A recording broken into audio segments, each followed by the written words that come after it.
আমার অবস্থায় আমি একটা আক্রমণ অপেক্ষায় ফুটবলের যোগান দিকে যোগ জায়গা থেকে যাচ্ছে বগুড়া ক্লিয়ার করা হয়েছে অবশ্য ঢাকার পক্ষে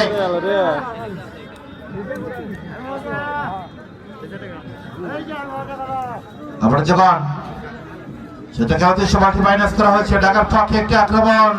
ঢাকা প্রমিলা দলটি কি করবেন আমরা অবস্থায়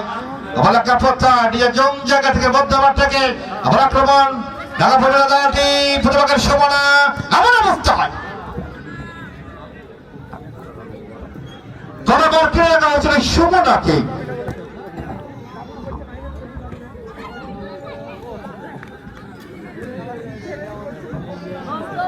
আক্রমণ আক্রমণের মধ্যে আজকে দুটি দলই তারা চাইছে গোল করার জন্য আজকে গোল করতে পারলে এটি